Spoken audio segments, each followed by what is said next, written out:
Votre principale qualité est peut-être la gentillesse, mais je parie que c'est aussi votre principal défaut en séduction.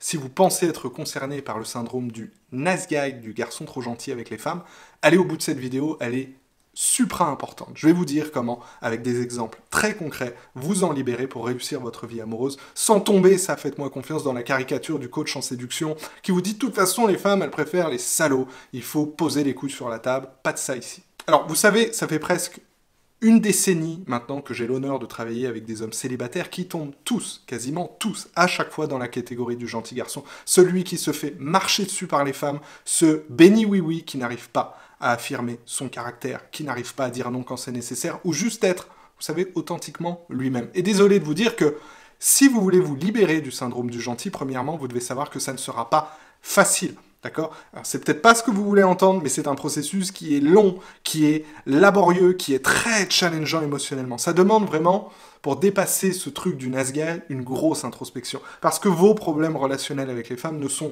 généralement que les symptômes d'un problème intérieur plus profond. Alors, il y a quand même, voilà, certaines choses très spécifiques, fondamentales que vous pouvez faire dès aujourd'hui pour opérer un début de transformation. Et la première étape, c'est de reconnaître ce que vous ne faites pas bien, vos erreurs de comportement dans vos relations avec les femmes. Quand par exemple, au lieu de demander directement des choses aux autres, à votre entourage, à votre petit ami, à votre partenaire, d'exprimer vos besoins profonds, de dire ce que vous voulez vraiment. Et quand par peur de mettre en péril la relation, un nice guy va souvent passer par des moyens très détournés pour obtenir ce qu'il désire de la part des femmes et combler leurs propres besoins dans la relation.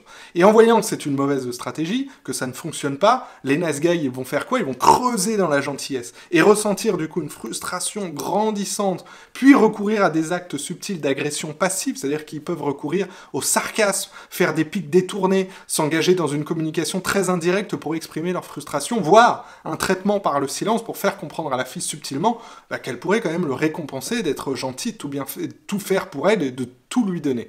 Messieurs, il faut absolument sortir de cette croyance que si vous êtes déconnecté de votre masculin, que si vous ne vous mettez jamais en colère, que si vous êtes déconstruit, que si vous faites tout bien comme il faut dans la relation, que si vous êtes le gars super conciliant qui dit jamais non, qu'alors vous aurez tout ce que vous voudrez en retour de la part des femmes, qu'alors vous rendrez les femmes heureuses, qu'elles seront fidèles pour toujours, qu'elles n'auront aucune raison de vous quitter. Ça, c'est un mauvais paradigme, c'est une très mauvaise compréhension des relations hommes-femmes. La semaine dernière, vous savez, j'étais en coaching avec un client qui venait à peine de divorcer après 25 ans de mariage. Et je lui ai posé la question suivante.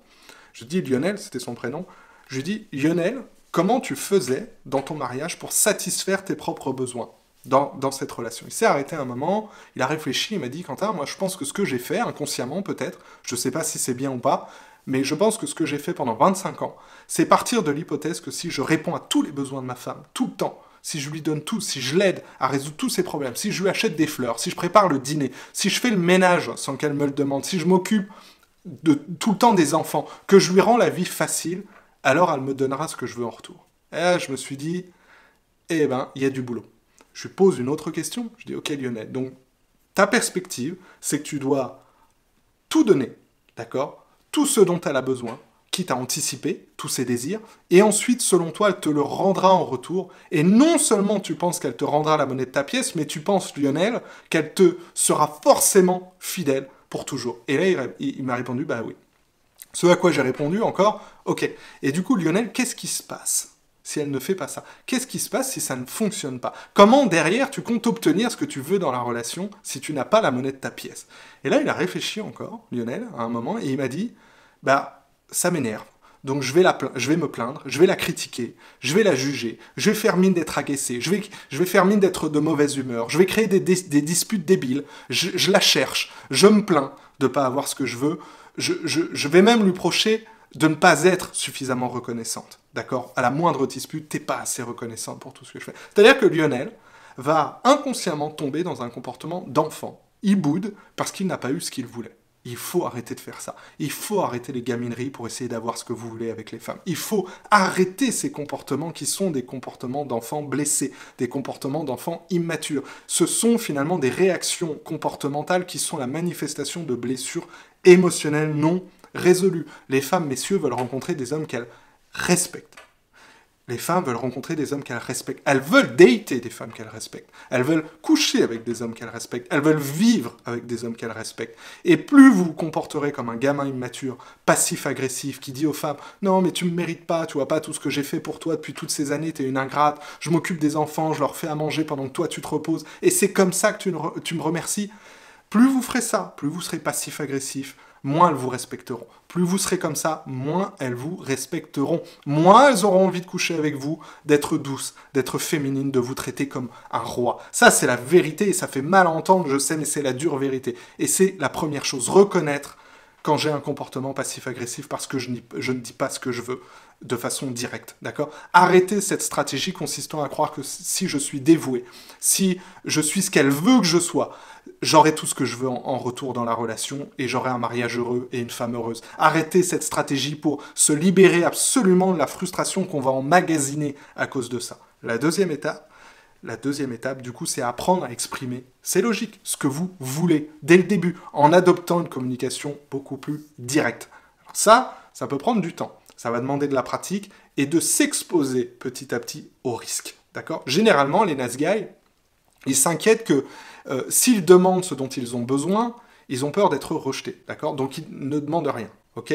Ils se disent, voilà, si je dis ce que je veux à ma partenaire, à une femme, dans la relation, ou même avant, dans le dating, sexuellement, physiquement, voilà ce que je veux manger pour le dîner, peu importe, ils ont peur d'être rejetés. Ils ont peur que l'autre personne les abandonne, les quitte. Et donc il y a comme un sentiment de menace associé à l'idée d'être authentique. Il y a comme un sentiment de menace à l'idée d'être eux-mêmes, d'accord?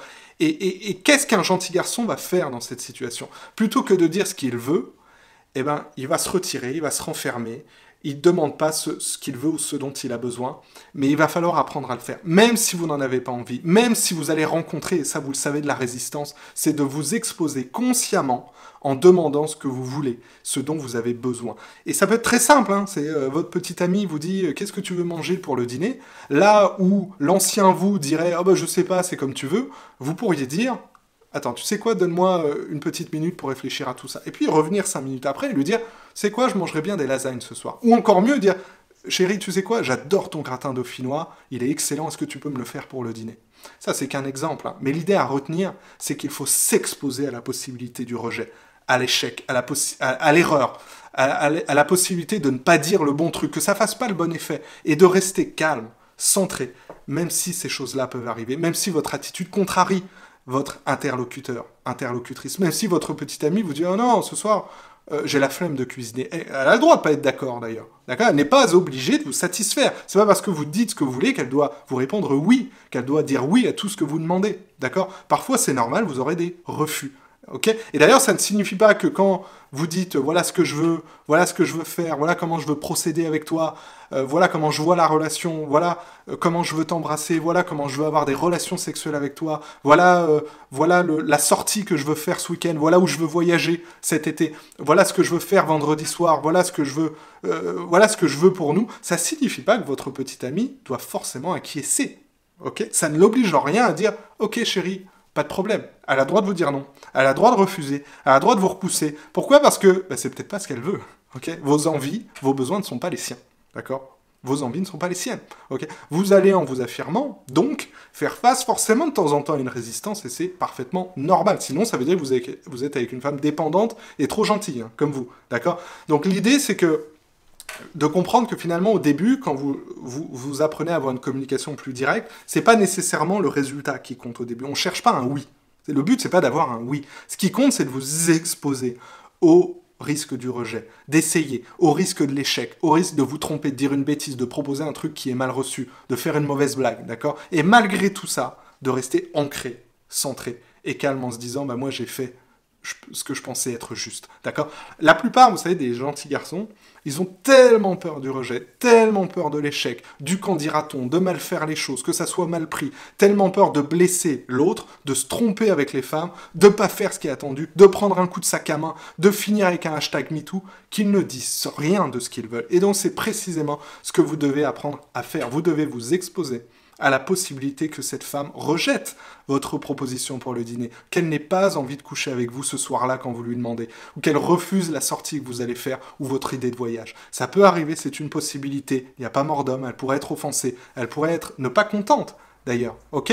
Donc en prenant un peu de recul, voilà, ça c'est vraiment la dernière chose que j'ai envie de vous dire dans cette vidéo, on comprend que pour changer sa vie, un nice guy doit intégrer l'idée très globale que certaines personnes ne l'aimeront pas ou ne l'aimeront plus. Sortir du syndrome du nice guy, ça implique ce gros changement de paradigme, de changement de pensée, de schéma de pensée.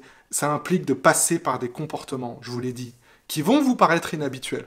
Des comportements d'affirmation de soi, quitte du coup à déplaire, à se faire des ennemis, dans le but de se construire une nouvelle identité plus proche de ce que vous êtes vraiment. L'idée, c'est pas de se transformer en quelqu'un d'autre, c'est de construire une identité qui colle davantage à ce moi profond que vous avez. Au fond, ça fait peut-être des années, voire des décennies, que vous vous cantonnez à ce rôle de gentil garçon qui fait passer les besoins des autres avant les siens. Des années que vous donnez, que vous êtes dans l'auto-sacrifice pour qu'on vous aime, pour vous faire accepter. Des années que vous évitez de poser des problèmes, que vous évitez les conflits, que vous ne contestez rien, que vous ravalez votre salive. Et donc, il faut aller vers plus de confrontation. Ça, c'est un défi considérable pour un nice guy. Mais une fois qu'il essaye, qu'il prend l'habitude de le faire, c'est une boucle vertueuse qui se met en marche. Il commence à pratiquer, il arrête de se plaindre, il commence à dire les choses plus directement, il est plus assertif, plus audacieux, plus séduisant, il prend plus de risques, il s'expose à l'échec, mais il comprend que la confrontation, parfois, c'est le passage obligé, finalement, pour même savoir de quel bois on est fait, découvrir notre potentiel d'homme. Donc, si vous voulez être plus affirmé, affirmez votre caractère, parce que si vous êtes déconnecté de tout ça, que ça pèse sur la relation, que ça vous freine au travail, que personne ne vous respecte, que tout le monde profite de votre gentillesse, vous devez être prêt à créer des remous.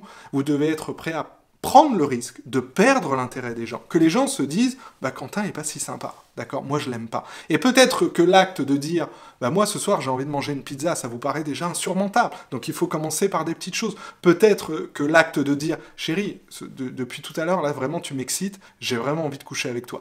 Ou peut-être que tout ça, n'importe quoi d'autre, ça va vous sembler très contre-habituel, voire impossible à dire au début. Vous allez presque vous sentir viscéralement bloqué, rien qu'à l'idée de devoir le faire, rien que d'y penser, là, en regardant cette vidéo. Peut-être que l'acte d'exprimer votre désir sexuel à une quasi-inconnue, à un date, d'initier un contact physique avec elle, peut-être que ça vous paraît très très loin de ce que vous pensez aujourd'hui être capable de faire, parce que finalement vous êtes trop effrayé des réactions que ça pourrait susciter. Et donc ça veut dire qu'il faut le faire. Ça veut dire qu'il faut aller tendre vers ça, avoir cette audace d'être soi, ne plus l'éviter, arrêter de chercher à éviter l'inconfort. Si vous êtes piégé dans le rôle du gentil garçon, c'est précisément parce que vous essayez constamment d'éviter la désapprobation par tous les moyens. Alors ceci étant dit, attention, je vous vois venir avec vos gros sabots en commentaire, ça veut pas dire qu'il faut aller dans l'autre sens et devenir un gros connard. Ça veut pas dire ça, d'accord ? Ça ne veut pas dire qu'il faut être offensant, qu'il faut être un salaud, commencer à insulter les gens, ou ne plus du tout tenir compte de la vie des autres ou de leur sensibilité, ne dire complètement tout ce que vous pensez, d'accord ? Il s'agit d'être ancré, poli, respectueux, de vous faire confiance quand vous sortez de votre zone de confort, quand vous suscitez une réaction négative chez une femme, parce que vous avez été vrai, parce que vous avez été vous-même, sans se remettre à chaque fois totalement en question si ça l'a choqué un petit peu. C'est être capable de se dire, ok, même à votre partenaire, si vous êtes en couple, je sais que je suis en train de changer, je sais que j'ai été d'une certaine manière pendant longtemps, et ça doit être inconfortable pour toi, parce qu'on vit ensemble, parce que j'avais pas besoin dans cette relation, parce que je demandais jamais rien, parce que j'essayais toujours de me débrouiller tout seul, parce que je n'avais jamais exprimé mes désirs dans ce mariage, ce que je voulais, ce que j'attends de toi, parce que je n'avais pas pris d'espace dans notre relation. Et maintenant, ma chérie, bah oui, je commence à occuper un peu plus de place, je commence à reprendre mon territoire, je me sens très bien à l'idée de faire ça, je sais que c'est inconfortable pour toi, mais je pense que c'est pour la bonne cause, pour mon bien-être et pour le bien-être de cette relation, d'accord ? Et donc, ça c'est très important, la dernière pièce de tout ça, c'est de comprendre, vraiment sans ambiguïté, que vous allez probablement, mais ça je vous l'ai déjà dit, faire face à de la résistance, surtout de la part, écoutez bien, des personnes qui vous connaissent, les gens proches de vous, en particulier peut-être votre partenaire si aujourd'hui vous êtes dans une relation, qui, ces gens-là, se sont habitués à ce que vous soyez passif, soumis, gentil, hyper conciliant. Donc quand vous allez commencer à exprimer vos besoins, vos désirs, à être direct, à être assertif, à dire ce que vous voulez, vous allez arrêter de vous comporter comme un enfant gâté, d'accord ? Parce que vous n'avez pas eu ce que vous voulez, à bouder, et soudainement, croyez-moi que les femmes, votre petite amie va se dire « Wow, qu'est-ce qui se passe? C'est une nouvelle version de lui.